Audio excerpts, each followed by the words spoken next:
Okay, we are live. Manuel with the new mic. How is it going? I'm great, man. What a great last week. Very good last week, yeah. Um, Crazy last week, actually. Yeah, another week for hymns. Another regular week for.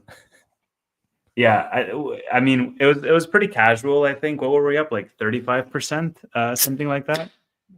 Yeah. But I don't know, man. I just found it really funny because we fell down to the $19-20 range, and people were thinking this thing was going to go to zero, that this company was done, and just the sentiment changed so fast, both up and down. And yeah, I was buying at at 19, at 20 on the dip, and I was saying like, hey, I've seen this company do some pretty aggressive moves on news before, and that cuts both ways. Like it can go up very aggressively, and it can go down very aggressively. Yeah, I mean, but usually it goes down more aggressively than it goes up. But this past week, I mean, it was crazy. Like the days when it jumped like 20%, and so, I mean, there wasn't even anything that good for the company, let's say. But I mean, the bad news aren't like really bad news as well. So it's just a game of volatility. But like you said, like the sentiment is changing so quickly. Like now everyone is like pointing to $40 and $50 again. Last week it was like 15, 10. Like, oh, it's Yeah. going to close the gap. Oh, it has so many gaps down to close. Amazon will kill it. No one is even talking about Amazon right now. It's Yeah, it's hilarious. I mean, it happens quite fast, I think, with this company in particular. And I mean, I don't know. I have my own thoughts around whether it's healthy or not.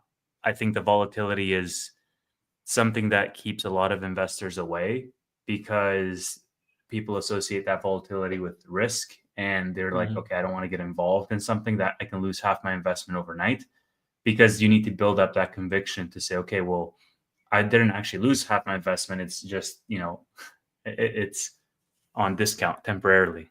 But at the same time, you know, I've been doing a podcast about a stock that has been range bound $2 up or down for like 3 years. And so for SoFi, right? And now Mhm. that SoFi is like 15, $16, a lot of people feel great about it because they're up, 100+% in the past 6 months. And I didn't have that same opportunity with Hims, which is making it interesting and exciting to talk about on like a podcast. I mean, I think this is what, like our sixth or seventh episode. And yet, when I started investing in this company, like I think the lowest I caught it was $13, something like that. And it's like triple that, almost triple right now. And it's only been like 3 months. And so it's just a very, very big contrast with what I'm used to.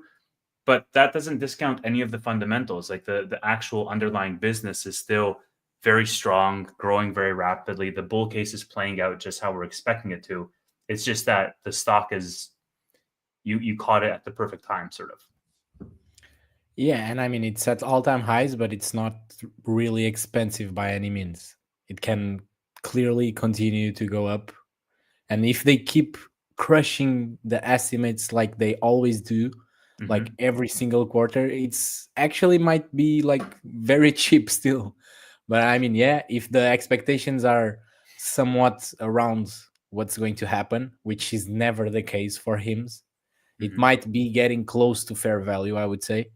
But I mean, I'm expecting them to keep crushing estimates. I mean, maybe not by the same factor, because as they become like more known and everything else, I mean, the analysts can't be wrong by so much like all the time. They will start figuring out that they can't be that conservative, let's say. But they Yeah. also do a great job in managing expectations.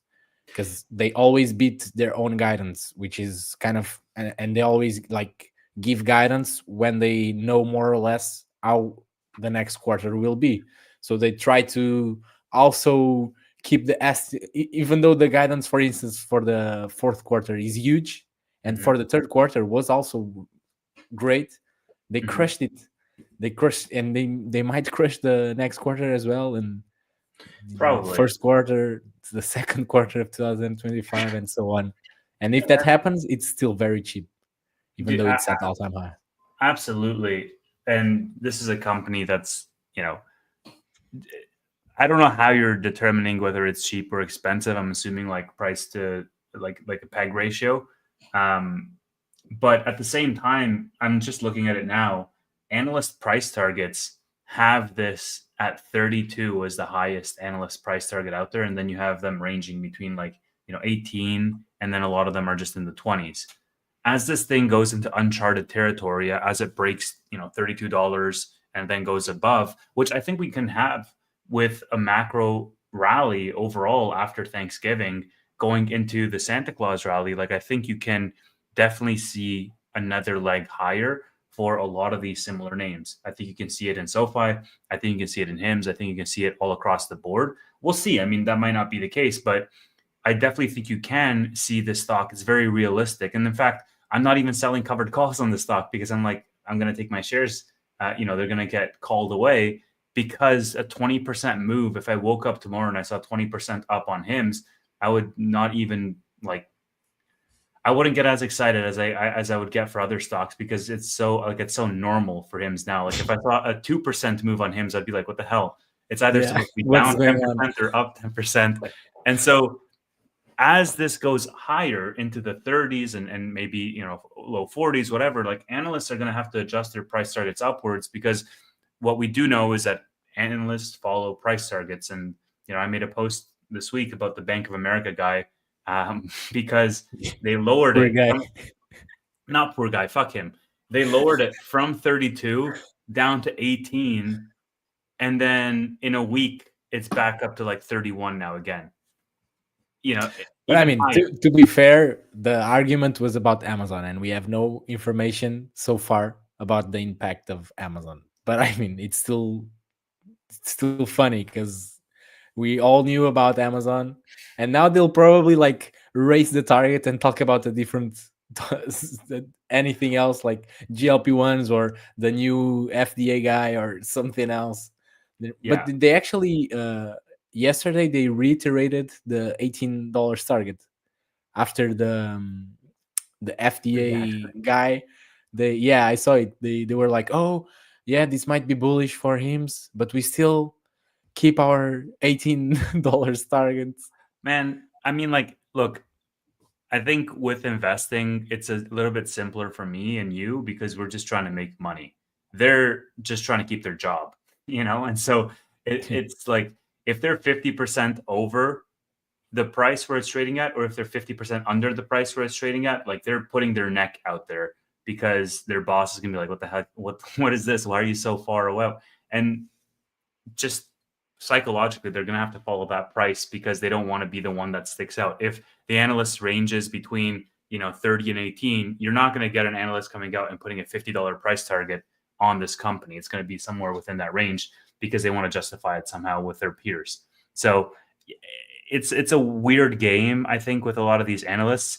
But at the same time, like, I made a video earlier today around HIMS, and I said, look, I did my homework on this company. I listened to several earnings calls, and I listened to the latest. I mean, we live streamed it, and I've been looking at building my bull case. And the more and more I build, there's a spectrum of like, hey, I'm super bearish on this company or I'm super bullish on this company. And with every company, I start neutral.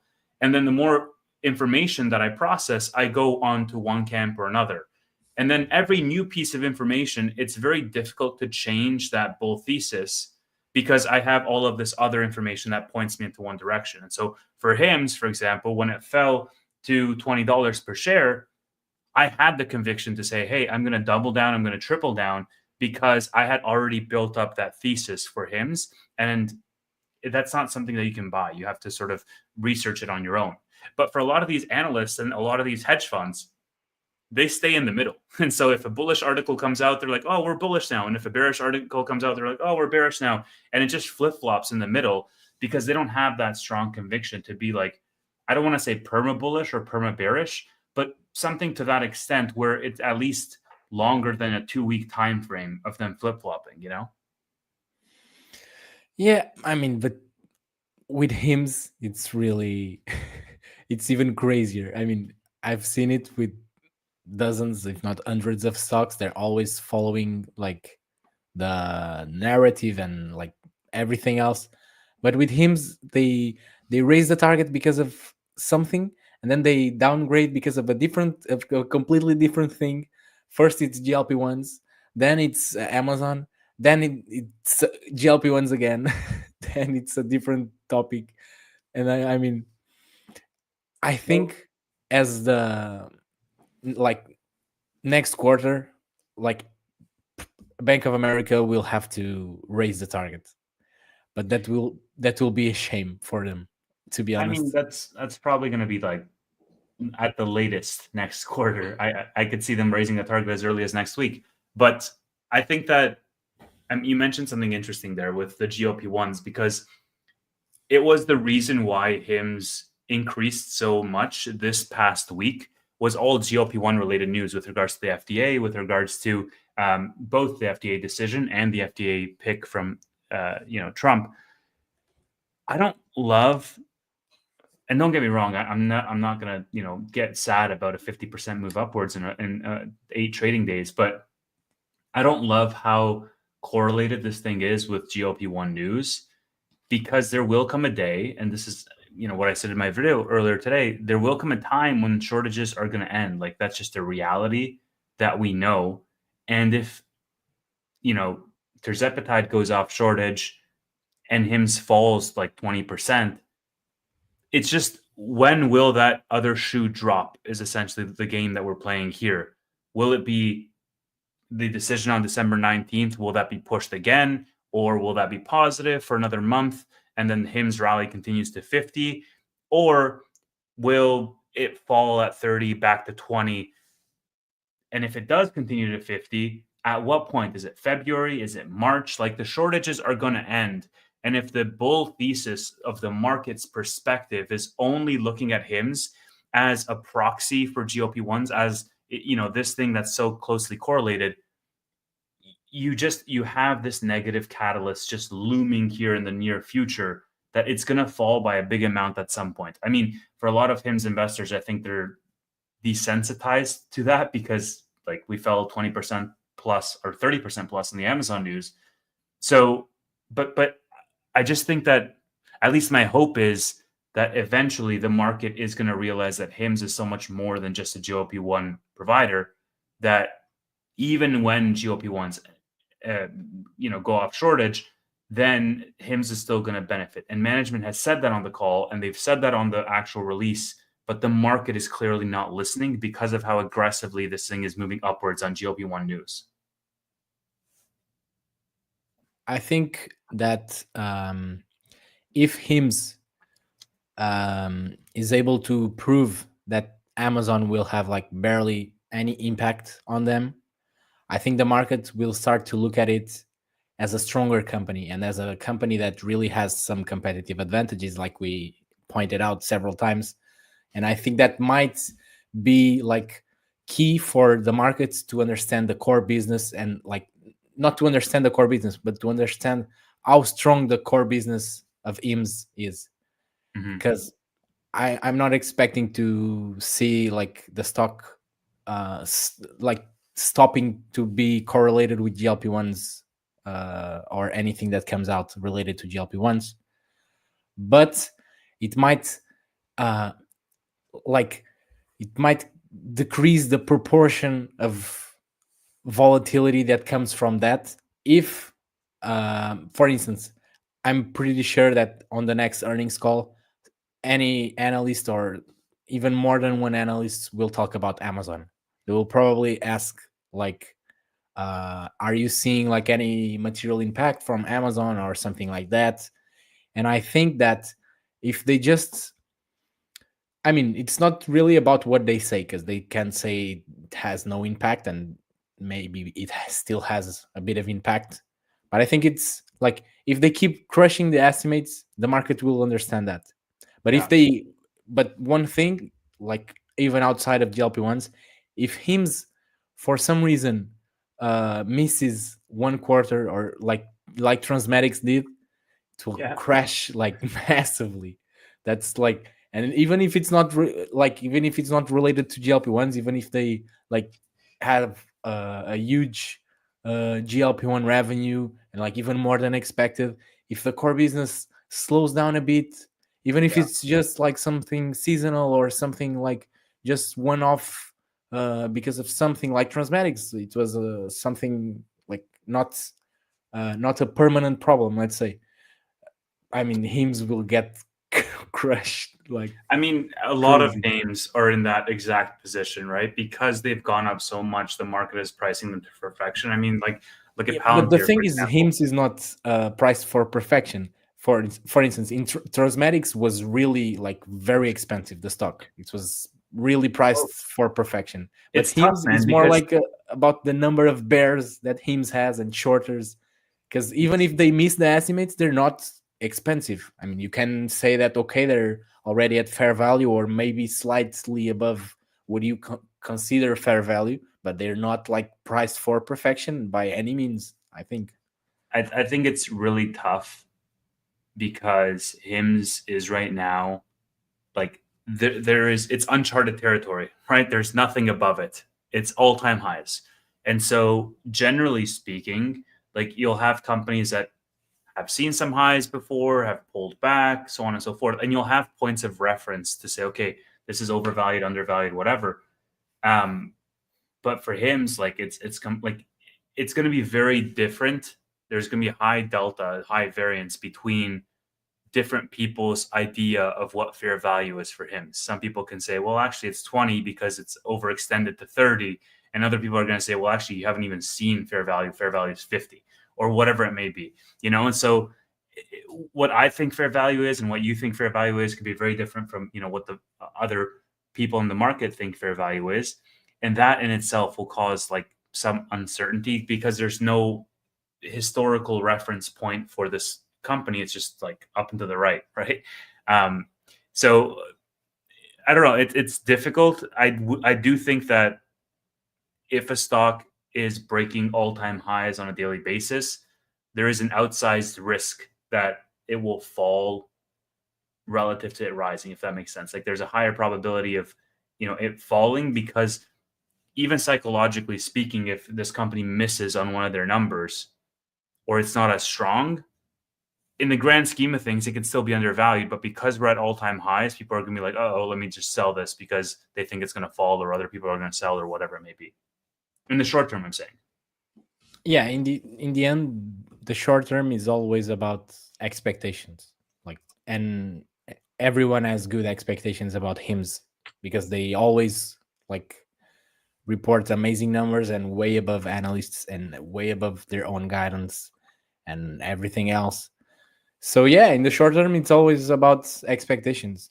And to me, the uncharted territory, for me, like, that's not really. I know that it's relevant for a lot of people and for institutions and whatever, but for me, that that says zero about the fair value or whatever. I mean, yeah, you can say that the fair value is $20. You can say it's $15. You can say it's $50. You can say it's $40. It's all about what you model and your expectations. You can expect 20% growth in the next 5 years. I can expect 30. And I mean, no one knows if I'm right, or if you're right, or if Yeah, I'm wrong, no, whatever. it's a fair But point. But like, okay, so let me ask you this then: Is there a price where, like, realistically, in the short to medium term, where this thing can climb to that you'll be considering to cut a portion of your position or take some profits or make some changes? Like, what is that crazy, like, holy crap, this is insane price? I mean, I think it's not really about the price. Maybe it's about the multiple. Like, because imagine it can increase to, or like, it can go as high as like $50 per share, and that would be like, let me just check the market cap right now. $30, $6.7 billion in market cap, so it would be like $11 billion or something like that. I mean, if they just, I said like I made a post maybe a week ago about the free cash flow, and I was expecting like close to $235 million in free cash flow this year. But I mean, if they just keep crushing everything, and like if the free cash flow per share increases more than what I'm expecting, and like for instance next quarter, not next quarter, but the first and the second quarter of 2025, I think will be very important, because it's the first quarter will be the first with GLP-1s available in the entire country. Mm-hmm. So I think it, for the free cash flow specifically, I think it's going to be like very interesting to see. But we, But we won't see the going, results until after the first quarter, will we? sorry. We won't see the results until after the quarter is done. So like March, right? Or are they going to be available? Like, are they available right now? And we're going to see in January what those results are for the No, cash flow. I mean, we will only be able to see after the quarter. Right. So So it's really like a March catalyst, right? like Because in April or something. April. Yeah. Yeah. But not running from your question, I would say that I don't really want to trim it, Mm-hmm. but I mean, and it will always also depend on my other positions. Because for instance, I could consider trimming like a Rocket Lab right now, because I bought it like less than 4 months ago, and I it's like a six bagger already or something like that. Insane. But I mean, and the multiples here are crazy. I mean, I can't really say that they're not, because they are. Right. But for me, it doesn't make any sense to look at Rocket Lab based on its current numbers. But yeah, this is, yeah, I mean, you can always argue about it. But I don't feel tempted to sell, because first, I wanted to build a much larger position, but I didn't have time because it just skyrocketed so quickly. And right now I'm looking at it like, okay, I didn't buy as much as I wanted to, and I'm not going to buy at these prices. So I'll just hold my entire position and like consider it as full, let's say. And also because of the upcoming catalysts. And with hymns, we always have catalysts. We will have like the testosterone, we will have menopause treatments, we will have a lot of stuff coming out. And the one of the things I love the most like about hymns is the optionality of the business. They Mm-hmm. can like, they're always releasing new stuff, like the even things that are not that relevant. For instance, the protein bars and the meal replacement stuff. I mean, for me, that's really nothing. Like, it's a nothing burger for me. It's just kind of marketing and all that. But they're always looking for like, what are we going to release next? What are like, and the business has a huge optionality. Even inside each of the categories, they can always, and the nature of the business, like the compounded medications, also allows for that. They can release a bunch of new stuff over the next years. So, answering like a final question, I will not trim it unless it really like doubles or triples from here in a few months. And even like, even if it does, I'm not really sure, because I plan to hold it for years. And I Mm-hmm. mean, I have a great average cost. I would have to pay like a lot of taxes here in Portugal. I mean, I know that my taxes will not be used properly, so I I try to avoid paying taxes. But I mean, eventually I will, and it will always depend also on like, if I right now I'm at zero cash, like for since August or even before. And to buy Rocket Lab, I had to ask for a familiar loan. So I mean, you I'm paid out. Yeah, I mean, it paid out considerably. But I mean, I'm like 110 or 115% in. I'm like negative cash. So if if I can't raise cash in another way to build other positions, because I mean, every day I'm looking for new companies and I'm trying to build conviction like the one I have in my three holdings. Hmm. And I already had, like, for instance, with Grab, I covered Grab a few times on X when it was like at $3 and something, and I really wanted to build a position, but I didn't have cash, and I didn't want to sell Hims or any other of my winners. But if I just can't get cash, because I'm trying to get some cash flows in different ways, like to build positions. But if I can't, I will inevitably have to trim my positions to build other ones, because I'm not going to stick with my. I mean, I could, but I'm not going to stick with just my three holdings forever. I mean, I study a lot of companies, so it wouldn't really be good for me. Let's say.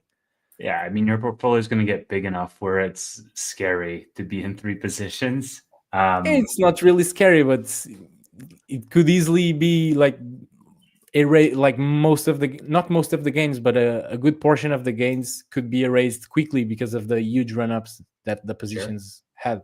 So my largest position is hadn't really run like nothing in the past few months, because it's a cannabis stock, and after Trump's win, I mean, I'm not going to discuss this here because, in my opinion, it's not really relevant for the sector, like Kamala not winning.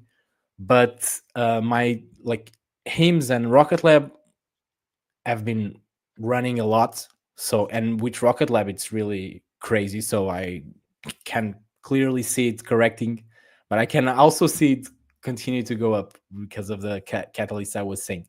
But with Hims, it went up a lot, but it still has a huge room to grow. I mean, it's not even overbought, like on a technical analysis basis. Hmm. Oh, and it's not even expensive in terms of free cash flow multiples. So I really think it can go up, like in 2025 it can clearly go to like 40, $50, even if 60, if we get like positive news from GLP-1s, and if they prove, first, that they don't care about Amazon, and second, and this is like, I really don't know what to think about this, but if they also can prove that they can't sell GLP-1s after the shortage ends, which is a huge incognite right now. I mean, I believe, but not like blindly, because I mean, I really need to understand better the dynamics of this. But if they prove that, I mean, they can clearly continue to run up like a lot, and the numbers would back that movement. Like, Yeah. I mean, it's also like the same thing that made me really confident in, just buying more because it fell and there was nothing that really fundamentally changed with how Hims themselves is executing and with the prospects that they have and the growth rates that they have. It's not like, Amazon's going to come into the sector and all of a sudden tomorrow their business is going to get cut in half. It's going to be something to keep an eye out for. But this company still has some amazing growth prospects, and just looking at the guidance and them raising it consistently and all the initiatives that they have, you know. But it is one of those things where as I get more into options selling now, I'm really appreciating Hims because if it goes up, I'm happy. If it goes down, I'm happy. And if like it's just the premiums are so great because it moves so aggressively, and learning how to take advantage of that, I think, is something that I just haven't done historically. And I'm really enjoying the process of learning that because people are degens and they will bet on this thing going up, down, and in freaking circles over the short term. And you can just capitalize on that. Like, when we fell on November 14th, November 15th on that Amazon news, I sold cash secured puts on it. I bought January 2025 calls like in 30 trading days. And then I also bought a whole bunch of shares. And all of them are up tremendously. And the reason for that is because, again, like nothing had fundamentally changed with the company. So if it falls again to 20 and I can just repeat that same process, like that would be amazing. I would love that even more than if this thing went to 40, right? But that's just, I guess, me personally. Um, and I Yeah. do, I don't know, man, maybe it's my algorithm, but I think that like a lot of more people are starting to get bullish on hymns. Like I see posts all the time with like people that I've never heard of before, just making or covering the stock. I mean, I'm seeing even people creating accounts just to talk about hymns. Hmm. It's getting like, it's getting crazy. It's getting to like, I mean, I wouldn't say Palantir level, but it's getting close to that. Hmm. Because not in terms of, I mean, even in terms of the legion of fans, because some people are just so bullish that they sometimes they're just blind. Because I mean, we have a lot of relevant risks for HIMS and like for every company, and then they're like, oh, HIMS should be trading at a 20 times price to sales ratio. It should be Hmm. a $50 billion business. I mean, chill, guys. It's a great company, but chill. And we're kind of, and we already talked about this. It's one of the things that it's good to see like more people getting to know the name, but it's also annoying to see like a lot of like, it's not bad comments, but like false claims, let's say. Hmm. But yeah, I've seen the same. My algorithm is probably close to yours in that regard, because I'm always, and I remember, this is funny because I remember like 2 years ago, like no one talked about hymns on X. Yeah, that was. I wanted to see stuff about hymns, and sometimes you had like 1 or 2 tweets per day about Hmm. hymns, nothing more, and always the same people. I remember like I even went to see my posts on that, and I wasn't even creating content. I was just like documenting my journey, let's say. I was Hmm. sometimes when I like bought the dip on hymns on, or even on my other positions, I was like, oh, today I bought more hymns, today I bought more high tide, today I bought more. And when when I go back in time, in time, like sometimes there were like days without any tweet about hymns. Then they had earnings, and like everyone was like, oh, this company is always crushing earnings. Oh, very very nice. Then a few days later, no one cares about hymns, and it's like, even after the great quarters, always it would go down in the days after, and no one cares about hymns again. So Hmm. it's really crazy to see like the changes, and this is kind of like, I've always tried to find underfollowed stocks, but to see these happening to hymns, it even motivates me more to like search for underfollowed stocks, because I've seen that it can really happen quickly. A name going from underfollowed to like super widely followed, and Yeah. it's crazy the impact. It's really It huge. just speaks to the sentiment, right? And I guess that was going to be one of my questions for you. It's like, are you seeing more activity now? And it sounds like, you are, because I mean, like myself, More activity. It's like, in 5 minutes you have a week of tweets in 2022. It's crazy. yeah. Okay, let's talk about this news that we've been seeing. So there was two pieces of news, two reasons why this stock went from $20 to $30 over the past week, and both of them were FDA related. And I just want to cover. Well, the first one was a decision by the FDA on tirzepatide, and when was that? That was last week. All the days are blending in together, honestly. Yeah, it was last week. So we were waiting for the It was decision on for the Thursday. so on Thursday. Yes, I remember Yeah, because we we had did our the show. episodes on Wednesday. Yeah. Yeah, so we did our episode on Wednesday, and the following day, the FDA came out with their decision on whether or not tirzepatide was going to remain on shortage. Um, they basically said it was going to remain on shortage, but then the compounder sued the FDA. And then the FDA went back and they said, hey, let's gather some more information on this. And they were going to come back with a revised decision or a final decision, let's say. They decided to push out that decision to December 19th. And on the back of that news, the fact that it was delayed, HIMS jumped, a couple of dollars. And then on Monday, we had the second bullish piece of news on the Trump nominee for the FDA head.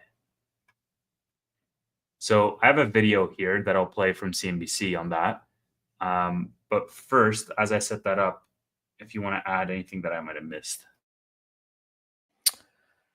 I mean, yeah, they delayed the decision because they said they can't really decide. And I mean, to be honest, it's really tough. Like, it's a difficult situation.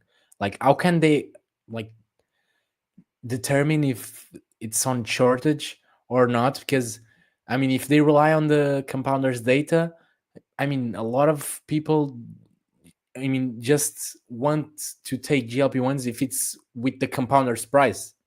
Like, the demand, it's not really the same for the original GLP-1s and for the compounded versions. And also, like, for instance, I went to see like the IMS tracker, the thing that they released to track the supply of GLP-1s. I mean, it's bullshit, man.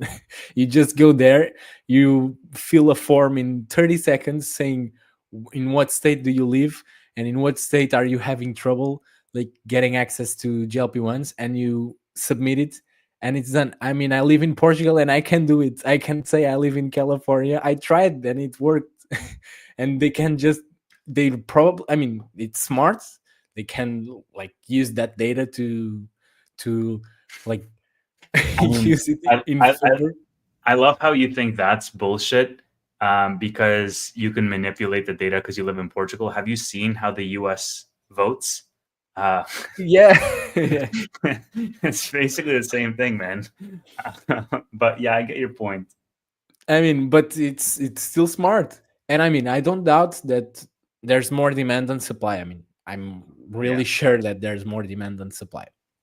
But I'm really like uh how can I say this? I mean, it's very difficult for the FDA to assess properly the situation. And I'm not sure if they're going to do it on December 19th, Right. which is like the new date. I mean, it's really like a difficult situation for them. Well, so hold on, because I'm not sure when this new FDA head comes into power. I'm gonna go ahead and guess after Trump gets inaugurated, so it's January, so at some point. Probably.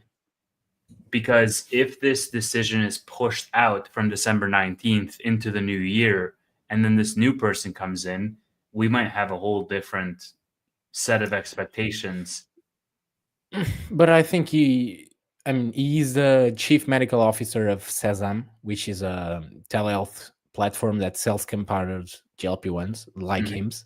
So there's a conflict of interests here. So I assume that he won't have a word to say in that.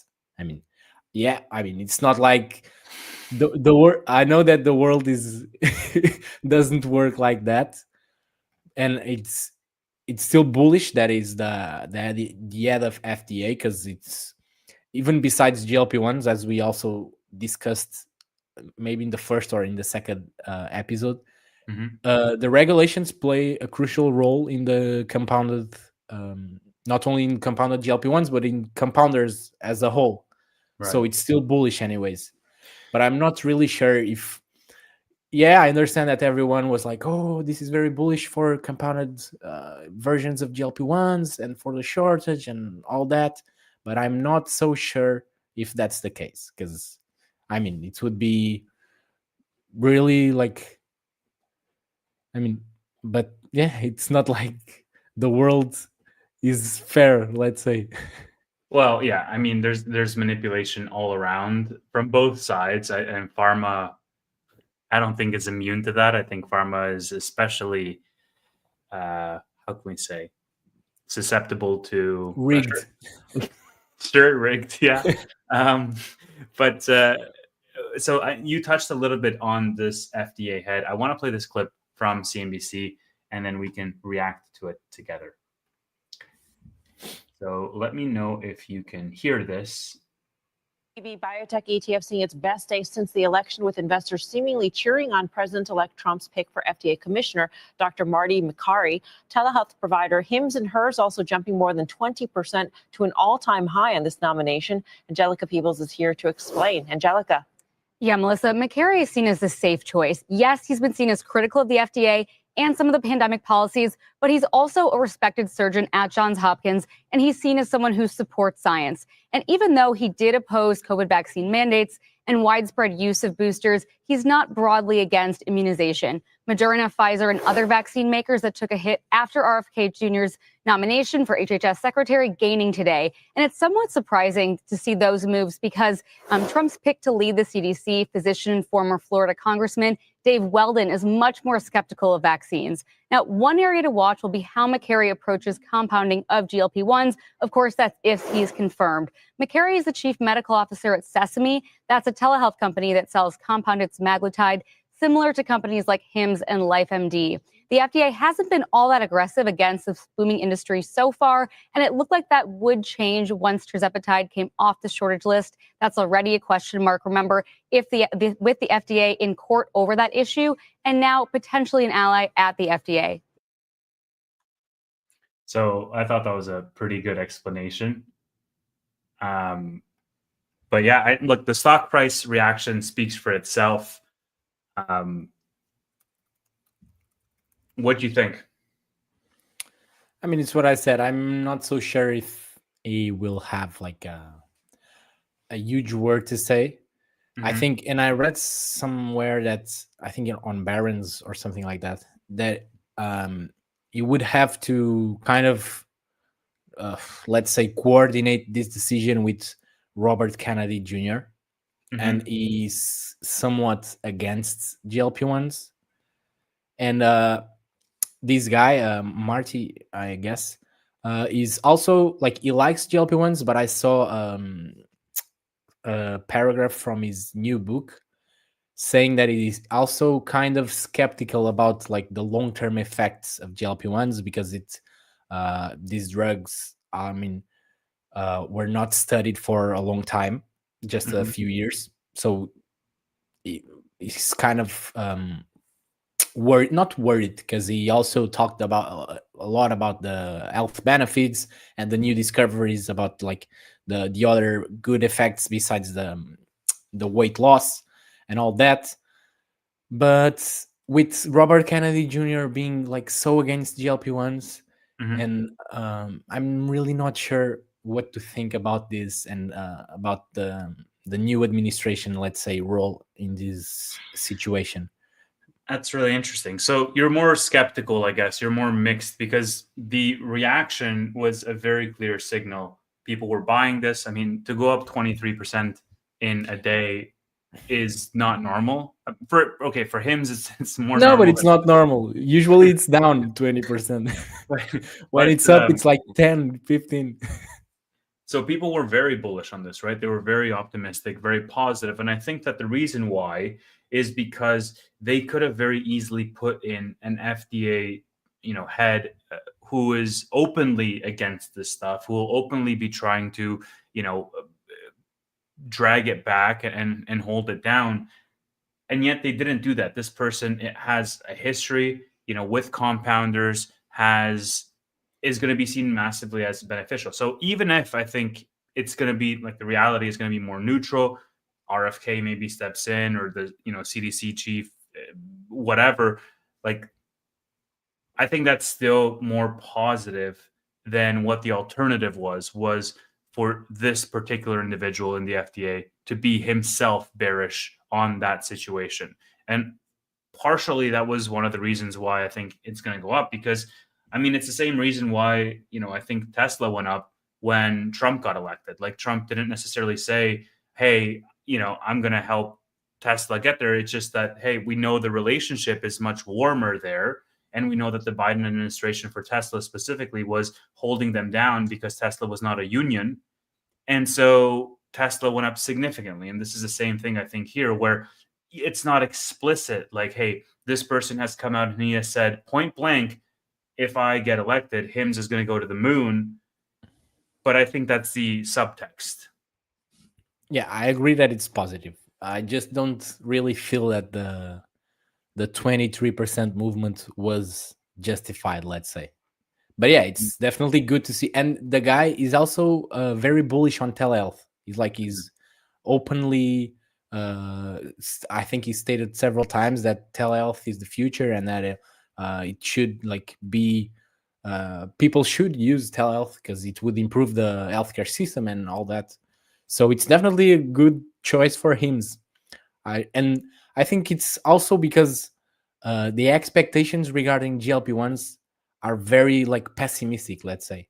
So anything that's like somewhat good for the situation, let's say, it it will always pump him. For instance, pushing the decision less than 1 month, like the decision of the terzepatide shortage. Mm-hmm. I mean, it wasn't really a huge deal as well. It gave, yes, it gave at least 1 month more to the compounders. I mean, for him directly, it wasn't like, if we say that the news about tirzepatide going off shortage shouldn't influence HIMS, here in this case it's the same, because yeah, they don't sell tirzepatide and all that. Mm-hmm. But it's somewhat, as like the analysts were pointing on the notes about this and all that, they were saying that it could influence the decision regarding semaglutide as well. Mm-hmm. But in the end, I think it was more about the expectations, and like the day before the decision, the stock fell by like 7 or 8%. Maybe it was volatility. You said you thought it was more of a broad market correction, and on that day I said that they could be anticipating bad news. Right. I don't know, but essentially I don't feel that the movement is justified because of these reasons. I think it's good, but I think the movement is justified because of the fundamentals in general. I know that it wasn't because of that the stock rose. It was clearly because of this news. But in my opinion, obviously, it's not really that huge. Yes, it's good because we're always getting bad news for him. So if we had a bad choice from Trump, the stock would probably fall by the same amount as it jumped. But in terms of directly affecting the company's future and the company's fundamentals, I don't think it was that important, let's say. But I mean, I can always be wrong, and I hope so. Yeah, I think the problem, I don't disagree with you at all. Like, I agree, but I think the problem is with this stock that it is such a low market cap and it is so volatile of a stock that all of the stuff that we're talking about is only one layer. But then another layer is short-term market psychology, is all of these traders that are going in and out of the stock, is all of these people who are, riding that sentiment. It's algos, it's all of this other stuff that amplifies, I think, a lot of the pieces that we're talking about, because we're analyzing this company at a very deep level, or we're trying to, at least. We're saying, okay, how does this news piece tangibly contribute to the bottom line, to the fundamentals of the company? And meanwhile, the stock is going up or down. Like HIMS, I decided to make a video earlier today around this piece around the FDA, and I started just writing some notes of what I want to talk about, and the stock was down 6%. And I said in my script, okay, the stock is down 6% today. And when I went to record it, the stock was up 1%. And I'm like, oh, what the heck is going on? It's been 20 minutes. And it just like moves like crazy. And so I just think that in the short term, there's going to be a lot of noise in terms of what is the relationship between the news, the fundamentals, and the actual stock price. And then that's going to get flattened out over the middle and the long term. And this is also why I said, that I think GLP-1s I don't love, even though it's a contributor to us going up right now in the short term, I don't love how closely associated it is, because it's just going to be something that is going to bring the stock down over the medium term, because we can see on the horizon that, hey, GLP-1s are going to come off shortage, and that's not going to be good for that GLP-1 narrative. And we are okay with that, right? Similar to how we were okay with Amazon. Hey, Amazon is going to come into the space. That's not going to kill HIMS. And then all of a sudden, an article comes out, 6 months later about Amazon, and it drops the stock like 30 something percent. It's going to be the same with GLP-1s. We're talking about it right now, guys. It's going to come off shortage. It's going to hurt HIMS from a GLP-1 perspective. Management has said on an earnings call that it's going to be fine. They're growing even without it. Guess what's going to happen? It's going to come off shortage in like February. The stock's going to drop 30%. And that's exactly what I'm saying. There's this layer of investors that are short-term, like swing trading this thing, that they don't really, I don't know. Well, there's also a huge short interest to consider, right? Like, so what we're talking about is this very, like, we're talking to the long-term investors who do their homework, who are buying a company, and that company is growing tangibly. Whereas I think in reality, what we're seeing right now is the result of a different layer of people who are trading in and out, who are making very volatile moves, and maybe are trading more on psychology, on technical analysis, on all of these other factors.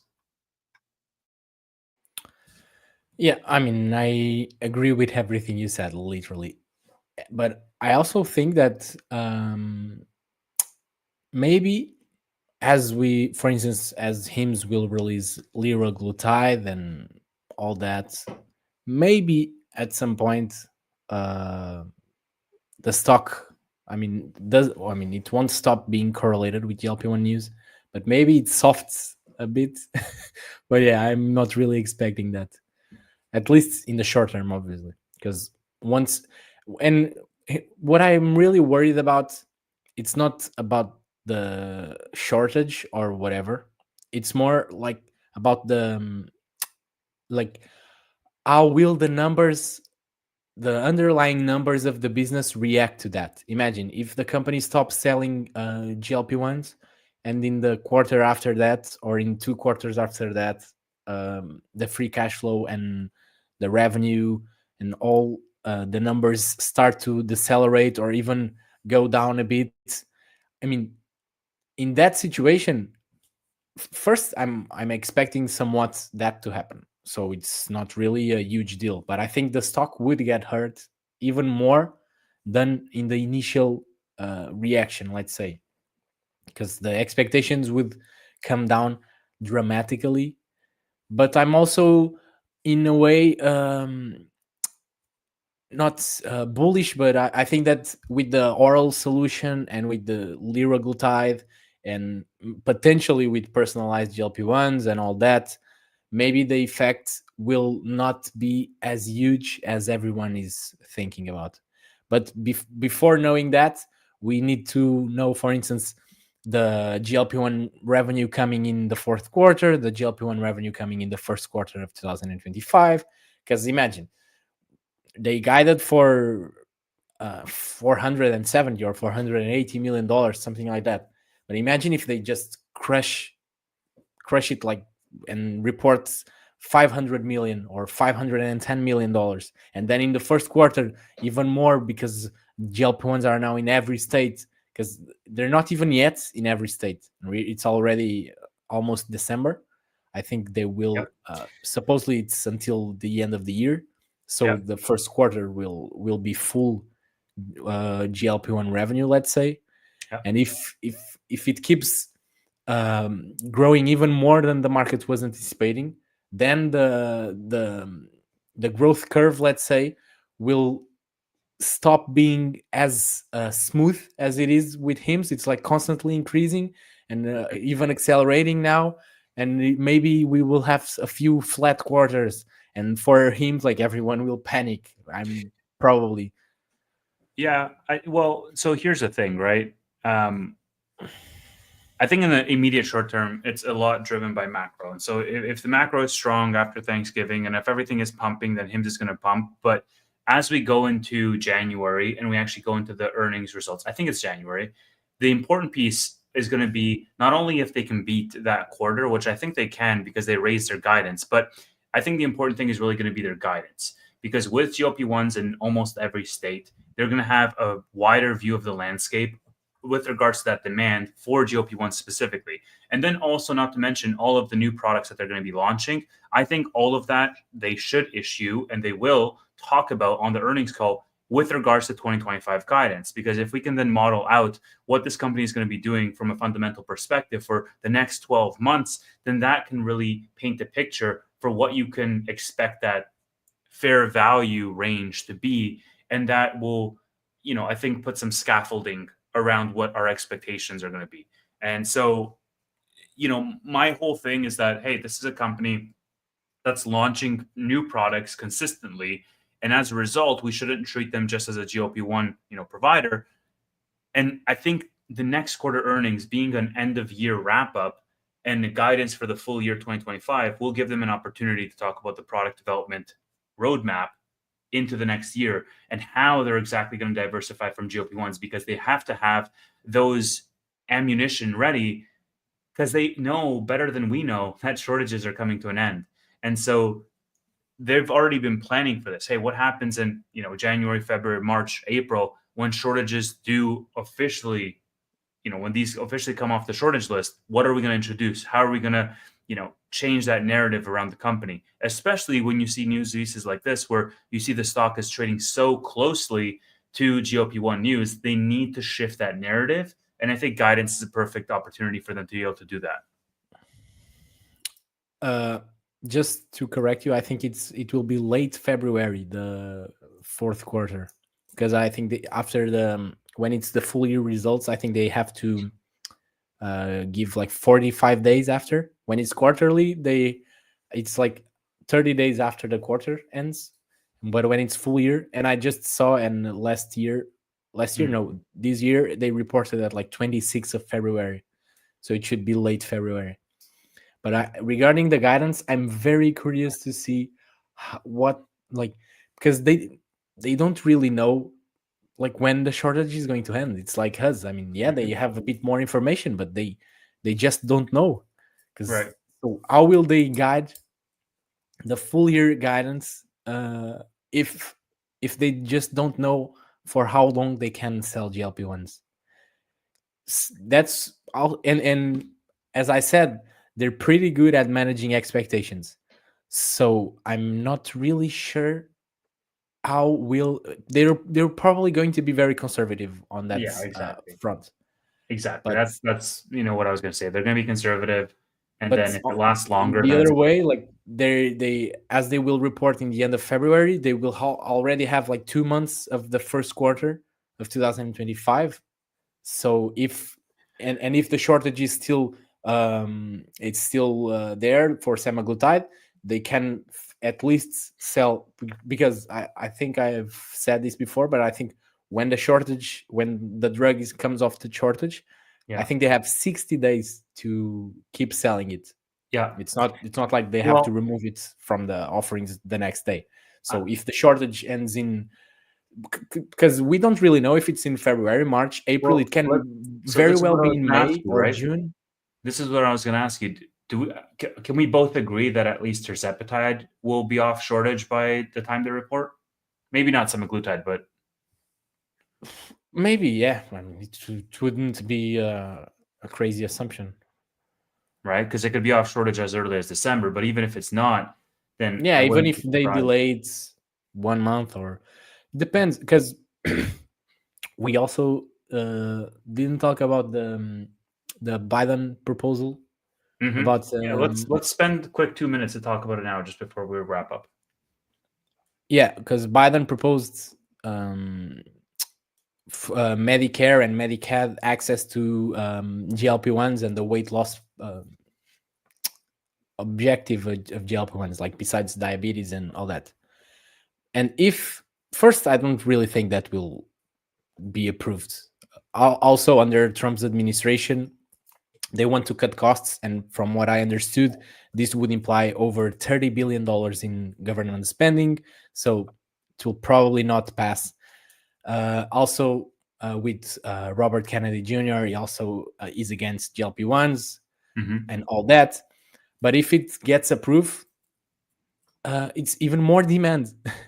So the demand for both tirzepatide and semaglutide increases even more. So this would help the shortage situation. And then just a quick note on how would that affect HIMSS. First, this would only help like 8 million people to get access and like a cost reduction of 95%, which would indeed put the price well below what HIMSS offers. But it's just a small fraction of the addressable market, and the value proposition of IMSS is still there. Like, you don't have to take a long time treating the insurance bureaucracies, etc., etc. With HIMSS, you just can pay and start your treatment like 24 hours or less after that. So I don't really care about this. Not even if it gets approved, I don't care. But I don't really think it's going to be approved. But Oh, if it's approved, it's even more demand. So it might even delay the shortage a bit. But I don't really yeah, think it will pass. I don't know, man. I'm looking at the timing, right? Like you're gonna have a new administration taking hold in the next, 2 months. Even if something is approved, and that's a big if, right? Even if something is approved, it can Exactly. very quickly get like, pushed back or retracted or whatever the moment that Trump steps into office. And so really like the signal is to see where his stance is and where his administration stance is as opposed to anything Biden does right now. Because like anything the current administration does right now, like it's very, very short lived, even if it passes. Yeah, I think Biden just wants to look good, to be honest.